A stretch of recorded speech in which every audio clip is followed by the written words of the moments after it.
550 km à pied, c'est la mission que s'est donnée Antoine durant l'été de 2025. Du Vatican au sanctuaire de Monte Sant'Angelo, Antoine a suivi la ligne sacrée de l'épée de Saint-Michel, un pèlerinage qu'il a réalisé pendant un mois en sac à dos coupé du monde, avec pour seul compagnon Dieu et l'archange Saint-Michel. Chaque jour, il avançait, porté par des rencontres et la force de sa foi. Aujourd'hui, il nous raconte cette aventure hors du commun, une épreuve du corps et une quête de l'âme. Bienvenue dans le premier épisode de Prestige, le podcast du Master Rally.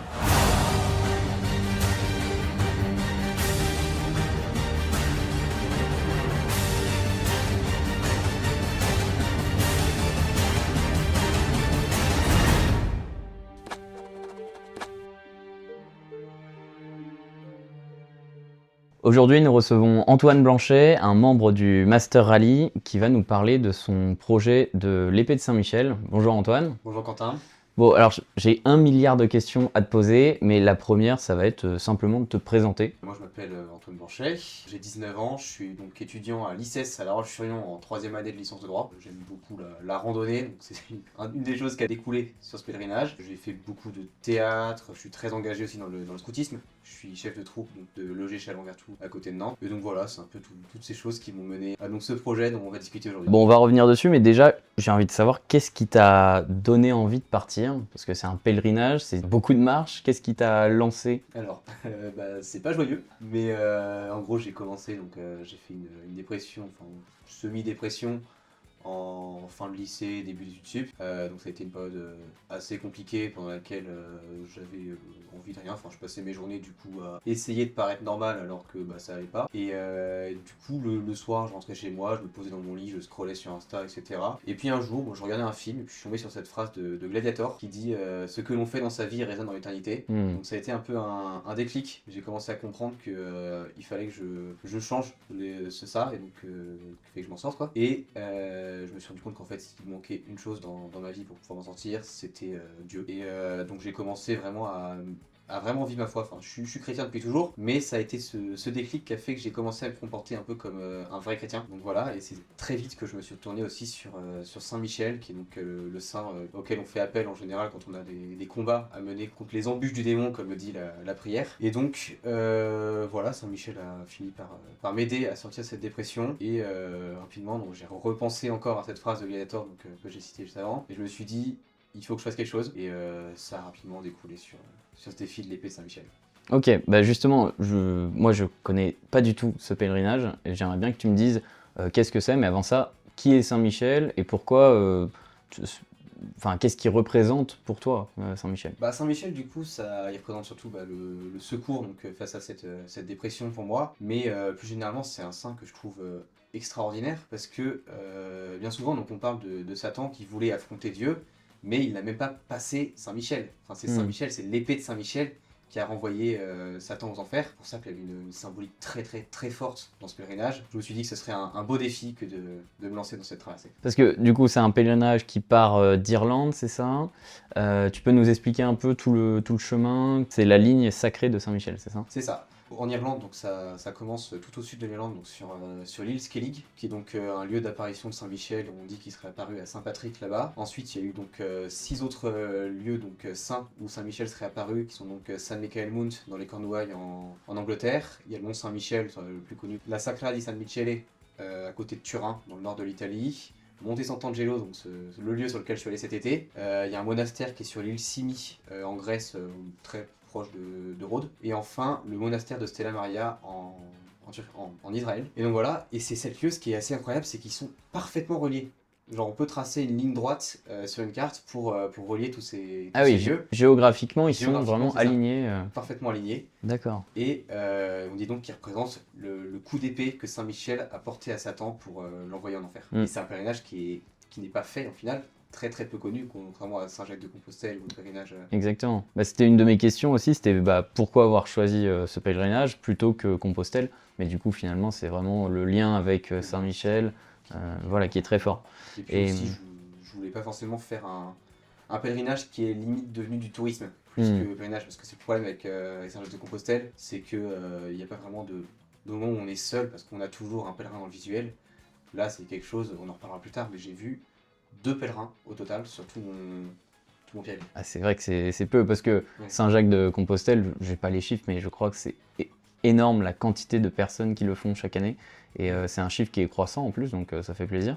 Mais c'est vrai que c'est bien de... Ah, et c'est aussi pour ça que je voulais te recevoir, ça permet de démocratiser ce pèlerinage qui est peu connu et qui pourtant, je pense, pourrait vraiment toucher beaucoup de jeunes, beaucoup de personnes même. La question que je me pose, c'est pourquoi avoir choisi Rome comme point de départ? Parce que tu as dit que ça commençait en Irlande. Je voulais en fait faire un premier test donc, d'une première étape et l'Irlande c'est sur une île etc.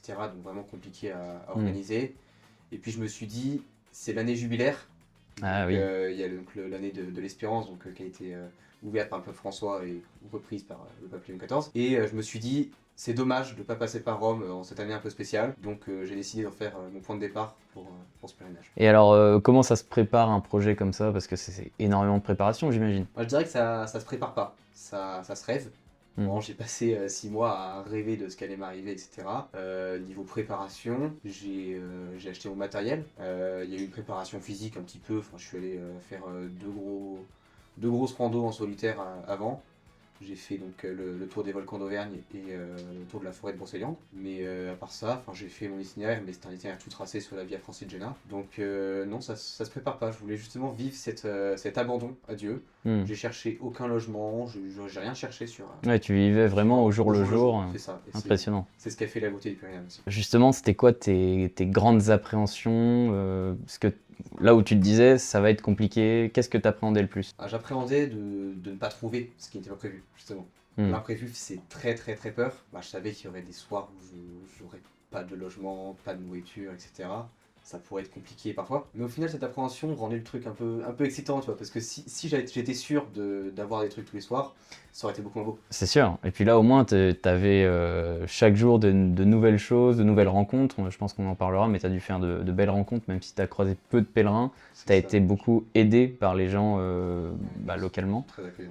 Voilà, donc c'est magnifique. Pas de la même manière qu'en France, on pourra en revenir dessus, ça peut être intéressant. Ah oui? Ok. Mais les Français accueillent pas de la même manière que les Italiens, c'est un truc que j'ai remarqué. Ah oui. Et c'est assez fun. Pourtant, on pourrait penser que Italie, France, ça reste très proche, et au final, il y a quand même... Au final, en fait, par exemple, en France, quand on sonne un peu chez les gens, ça arrive qu'ils soient capables de nous accueillir, nous dire oui, venez dormir sur ce bout de tapis ici, j'ai pas beaucoup mieux à proposer, mais ce sera bien. En Italie, ils ne t'accueillent pas s'ils peuvent pas t'accueillir de la bonne manière. Ah d'accord. S'ils n'ont pas de lit à te proposer, ils te laisseront pas, ils vont pas t'aider. Ah c'est fou ça. Des fois c'est pas arrangeant, mais... ouais, parce que toi tu demanderais limite qu'un bout de moquette et au final... Il y a eu 3 fois, je me suis retrouvé dans les chambres d'hôtel, payé par les gens qui voulaient donc m'aider, mais qui voulaient pas ne pas m'aider convenablement. Ah c'est incroyable, donc des gens étaient prêts à te payer une chambre d'hôtel plutôt que mal te recevoir chez eux. On reste un peu dans la partie préparation avant le départ, donc on a eu l'appréhension. Maintenant c'est surtout tes parents, ta famille, tes proches, qu'est-ce qu'ils en ont pensé de ce pèlerinage? Comment ils ont vu les choses? Alors mes proches, la plupart étaient hyper contents de me voir faire ça, ils étaient en train de se dire mais c'est incroyable ton défi, je te soutiens à fond, je ferai bien pour toi, etc. Là où ça a été plus compliqué, c'est effectivement pour mes parents. Leur annoncer ouais je vais partir pendant un mois, tout seul, vous ferez vos vacances en famille sans moi. Donc j'ai pas vu mes grands-parents, etc. de l'été, etc. C'est ce que je fais habituellement. Et là, cette année, c'était des vacances différentes parce que au final, sur 2 mois de vacances, j'ai fait un camp scout et un pèlerinage. D'accord. Ma famille, je les ai pas vus. Et puis mes parents étaient inquiets surtout, leur dire qu'il y a leur fils qui est en train de se balader sans savoir où il va en Italie. Ils étaient pas sereins, moi je savais que Dieu était avec moi et que tout se passerait bien. Mais... C'est ça que je voulais préciser aussi, c'est que t'es parti sans téléphone, enfin du moins tu avais juste un téléphone qui te servait pour tenir au courant, mais c'était un message, tu avais créé un groupe WhatsApp où j'étais dessus et je voyais tous les soirs tu nous faisais un petit journal de bord un peu, et c'était un peu les seuls contacts que tu avais dans la journée, non? Oui, en fait au début je partais vraiment sur cette optique, mais rapidement en fait au bout d'une semaine je me rendais compte que je parlais pas italien, que je faisais pas tant de rencontres que ça parce qu'au début j'avais du mal avec la providence et tout, et donc en fait même le téléphone, plutôt que de m'en débarrasser, j'ai choisi de vraiment le garder parce que en fait j'avais besoin de garder ce pied un peu connecté, enfin pas forcément du mauvais point de vue à toujours scroller sur les réseaux, etc. J'imagine. Je me rends compte que j'ai beaucoup plus appelé mes proches, etc. pour prendre des nouvelles et tout, et au final ça m'aidait à tenir donc passer ce petit appel quotidien à une personne. Après tout, le peu de temps que tu passais sur ton téléphone, enfin voilà, c'était pas pour scroll C'est sur ça. Instagram ou quoi. J'avais un peu autre chose à faire en Voilà, général. et puis je pense que le reste de la journée, tu le passais à marcher et à prier peut-être. Justement, c'était quoi la place de la prière un peu dans ta journée Parce que je pense que c'était quelque chose de très fort dans ta journée. Moi, j'essayais toujours de me faire au moins un chapelet pendant la marche. Minimum, parfois c'était juste on allait jusqu'au rosaire. Et puis voilà, il y avait toujours la messe le soir aussi. Ça, c'est un truc qui est vraiment génial aussi en Italie, c'est qu'il y a la messe dans tous les villages, tous les soirs, parfois même plusieurs paroisses, etc. C'est un truc qu'on trouverait pas du tout en France. C'est vrai que là-bas, ils ont vraiment gardé leurs Ils ont racines. plein de prêtres, etc. Bah, en fait, Voilà. c'est une remarque que je me suis fait avec un autre pèlerin que j'ai rencontré, c'est que la France, en fait, on a 50 ans d'avance sur tous les autres pays d'Europe. Mm. Et donc, en fait, quand on regarde les autres pays, d'un point de vue de l'Église, ils sont tous en train de vivre ce qu'on vivait, nous, en mai 68. Donc, les débats sur les prêtres, prêtres femmes, etc. Et nous, on a dépassé ça, et en fait, maintenant, on se rend compte qu'on est beaucoup moins de chrétiens, beaucoup moins de prêtres, et c'est pas encore le cas en Italie, etc. Peut-être que ça viendra. Si cette théorie d'avoir 50 ans d'avance s'avérerait. On peut remarquer un peu un décalage historique sur le C'est point fou. de vue de l'Église, mais ça fait aussi qu'en fait en France, on est aussi des chrétiens beaucoup plus forts au final. Enfin, tu regardes les pèlerins justement, c'est quasiment que des Français, surtout ceux qui font sans argent, à la Providence, etc. C'est que des Français. En fait, les chrétiens sont plus avancés en France. Il y a du positif, du négatif, mais c'est assez marrant à remarquer. Oui, en fait, les Italiens sont peut-être plus nombreux à être chrétiens, catholiques, voilà, très religieux, mais finalement moins investis dans leur foi qu'en France où justement on est moins nombreux en Ou nombre. alors investis différemment. Enfin, ils Oui. sont plus, nous, on a beaucoup plus cette envie d'évangéliser parce qu'en fait, on se rend compte que notre religion a besoin de survivre. Eux, elle est bien établie dans leur pays, donc ça pose Oui, ils se pas de rendent soucis. peut-être moins compte. Nous, on la voit réduire. Mm. Et du coup, les chrétiens français se disent ah oui, donc en fait, notre devoir d'évangélisateur, il existe. Et alors, j'aimerais savoir qu'est-ce que tu as ressenti, vraiment les premiers pas de marche, vraiment, à quoi tu penses, qu'est-ce que tu te dis, allez, c'est parti, 500 km à pied. C'est ça, en gros, je suis parti. Donc déjà, j'ai commencé par aller faire la démarche jubilaire. Et puis c'est après, quand j'ai sorti mes cartes, mes boussoles, qui n'ont pas fait long feu parce que c'est super bien indiqué sur tout le chemin, j'étais là, bon, et ben je suis parti pour un mois, quoi. Là, ça fait 6 mois que j'en rêve, 6 mois que je le prépare, et ça y est, j'y suis. Est-ce qu'il y avait une journée un peu type? Parce que j'imagine que c'était assez, pas redondant, parce que ce serait assez dévalorisant de dire ça, mais c'était tous les jours de la marche, des prières, trouver des personnes chez qui dormir, et en même temps, paradoxalement, c'était des journées complètement différentes à chaque fois. Ouais, bah, t'as tout dit. Enfin, honnêtement, c'est vrai qu'il y avait ces petites étapes quotidiennes qui sont toujours là. Donc, se lever pour le départ, etc. Marcher toute la journée. Après, c'était quand même toujours différent parce que les paysages sont jamais les mêmes. On ne croise pas les mêmes trucs un peu fun. Enfin, je me souviens d'une après-midi, je suis tombé sur une grotte qui faisait 300 mètres de long. J'ai marché tout le long de la grotte pour aller voir ce qu'il y avait au fond. Et voilà, enfin, tout est différent. Et chaque jour, je vois un truc sympa sur le chemin. Ce qui fait qu'en fait, il n'y a pas de vrai quotidien. Pareil, le soir, je vais à la messe, mais du coup, ça, c'est un élément de mon quotidien pour le coup. C'était type, j'arrive, je vais à l'église, je prie un peu, j'attends la messe. Ensuite, encore journée type, je vais voir le prêtre en général. C'est un peu eux qui accueillent le plus, enfin, c'est la solution de facilité en tout cas. Mais après, chaque rencontre est différente, même chaque repas qu'on peut m'offrir est différent, chaque accueil est différent. Ouais. Moi, j'ai pas eu l'impression de faire quelque chose de monotone. Okay. Bah oui, j'imagine, surtout que les rencontres, justement, je pense que t'en as fait beaucoup. Est-ce qu'il y a vraiment des rencontres qui t'ont marqué, des choses où tu t'es dit waouh, c'est vraiment extraordinaire ce que je vis? Ouais, je pense qu'il y a 2 rencontres, mais la première qui m'a beaucoup marqué, c'était celle d'un frère franciscain. Je suis allé le voir à la fin de la messe, il est venu me dire ah oui, bah, je vais t'aider, on va aller voir un monastère s'ils peuvent te loger. Donc je suis parti en voiture avec lui. Il m'a emmené au monastère et on a vu que c'était pas possible d'avoir un monastère. Du coup, il a appelé un de ses amis et tout pour essayer de choper une chambre d'hôtel. Il a réussi à me le dégoter et tout. Ensuite, il m'a emmené dans la ville, on a assisté à un petit spectacle de danse folklorique, il m'a offert une glace, le dîner, enfin tout. Ah, Et royal. on a passé une journée incroyable. Et c'est là qu'on s'est rendu compte d'un truc hyper fun, c'est que lui me parlait en italien, moi je lui parlais en français, et on se comprenait parfaitement, mais sans être capable de parler la langue de l'autre. Ah, c'est fou. Et c'était super drôle, enfin, ça faisait Et un en petit fait, peu les c'était simplement. apôtres pendant la Pentecôte qui proclament et puis Ouais. qui se font comprendre. Mais En fait, en écoutant ce qu'il disait, tu comprenais des petits mots, C'est ça. tu rattachais ça à des mots que tu connais. C'est Et... ça, vu que c'est 2 langues latines, ouais, c'est pas trop compliqué. Ouais. Mais du coup, c'était assez fun comme manière de Bah oui. discuter. C'est hyper original.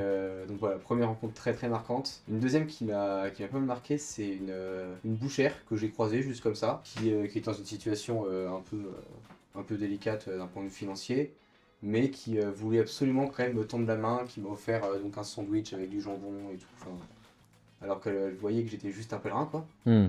Et spontanément, elle est venue m'offrir ce truc alors que elle est en difficulté, quoi. Ouais, elle avait rien et elle t'a quand même C'est donné ça. quelque chose.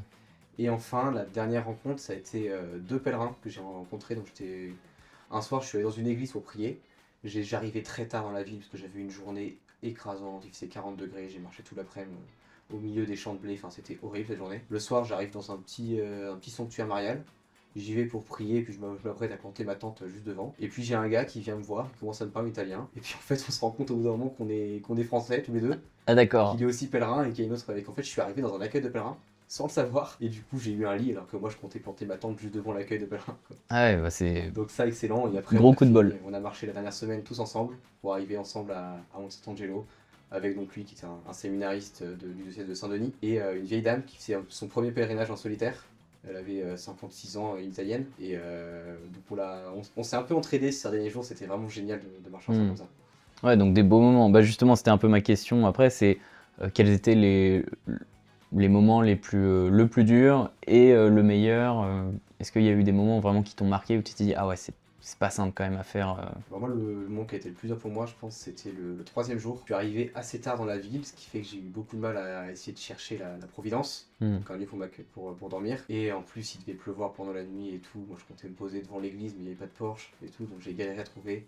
J'ai fini par m'installer sous un abribus, sauf qu'il y avait la fête du village juste à côté. Ah oui, donc pas Et très du coup, reposant. toute la nuit, il y avait du monde qui passait, et puis j'ai vraiment subi un regard des gens. Enfin, je pense que c'est un peu ce que doivent subir les SDF au quotidien, un peu. Hmm.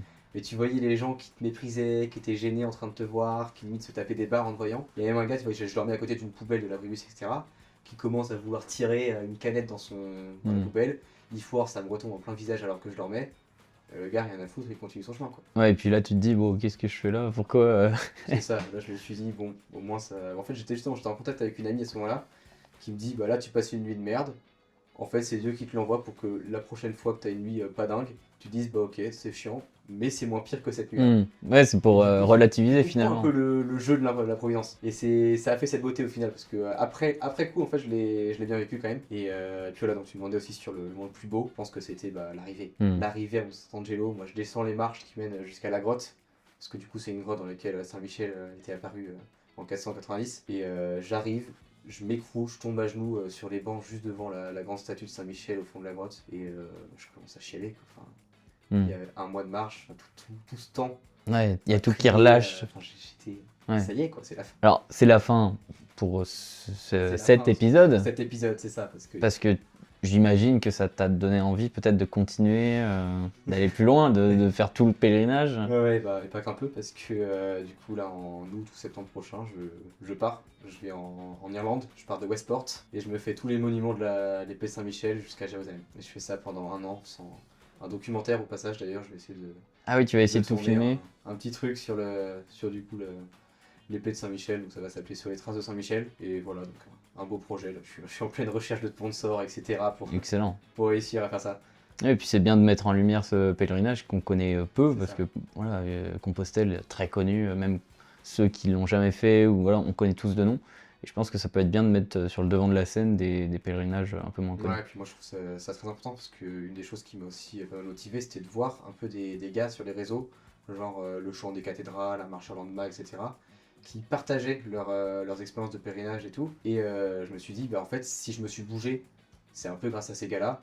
Et du coup, je me suis dit, bah je vais faire pareil, quoi. Je vais partager ça sur Insta, je vais faire mon documentaire. Si moi ça m'a bougé, c'est peut-être que je peux faire bouger d'autres gars. Et enfin, juste s'il y a un gars qui se décide, parce qu'il m'a vu faire ça, de se lancer dans un projet comme celui-ci, T'as tout gagné. Ouais, c'est ça. complètement. Est-ce que t'as une anecdote ou un moment un peu drôle, quelque chose où tu t'es dit, mais j'aurais jamais pensé que ça m'arriverait? Ouais, voilà, c'est une petite claque un peu de manque de foi, on va dire.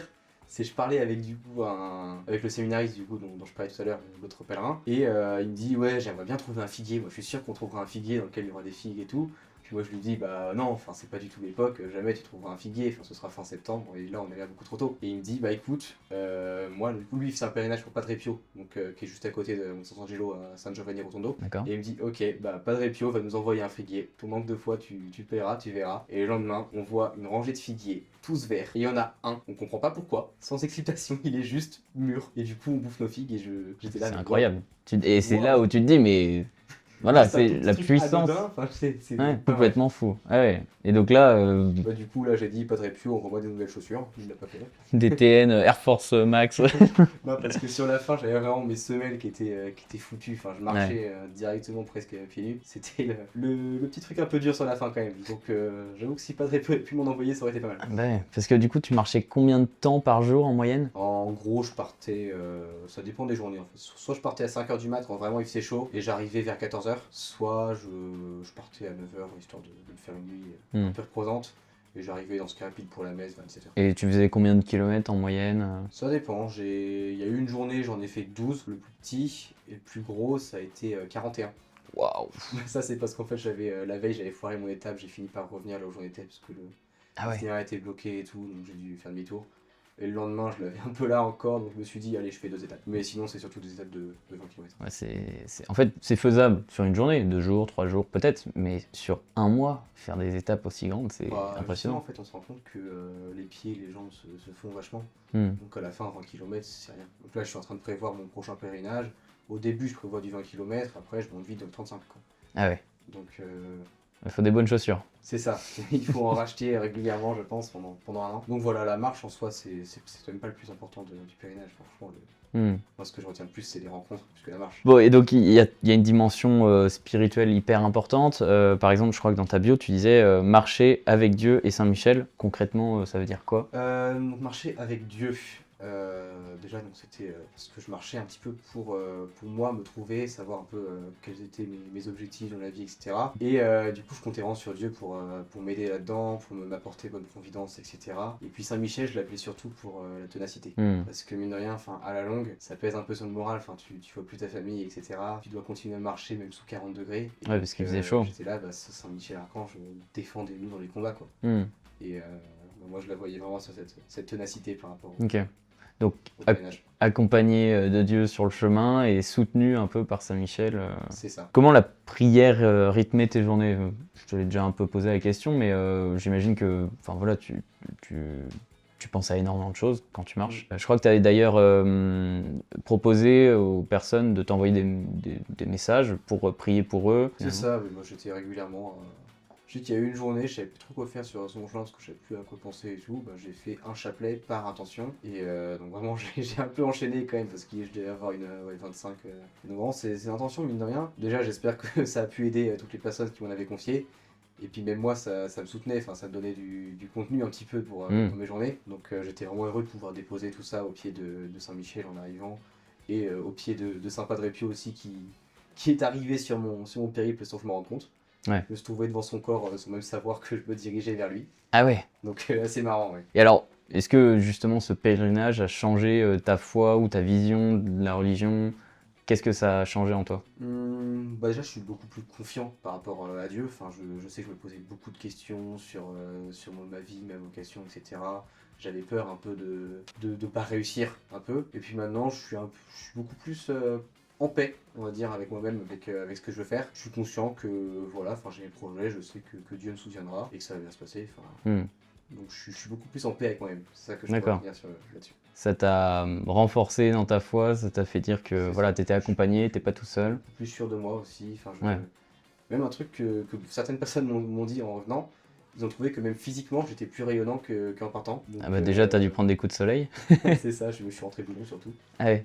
Donc voilà, il y a cet aspect de rayonnement par les certaines personnes, j'ai pas tout compris, mais ça va un petit peu avec ce que j'ai ressenti au fond de moi. Et donc la prochaine étape, ton prochain départ, tu pars pendant un an.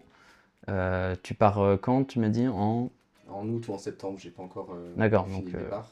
Donc là au moment du tournage c'est dans un an. Dans un an, c'est ça. Ok, donc là recherche de sponsors. C'est ça, je trouve des sponsors pour me financer, pour me donner de la visibilité, etc. Ça va être la grosse mission de cette année, je pense, ça va être assez compliqué de trouver quelqu'un qui est prêt à sponsoriser un jeune chrétien fier de sa foi, qui veut montrer sa foi dans le projet surtout. Bah oui. Bon, ça va se trouver, je pense, j'espère. Bah, et puis en tout cas, ce podcast servira peut-être à faire diffuser ta parole. N'hésitez pas à me contacter si besoin. Excellent. Est-ce que tu aurais un message à transmettre à ceux qui t'écoutent? Franchement, si vous avez des projets un peu comme celui-ci, lancez-vous.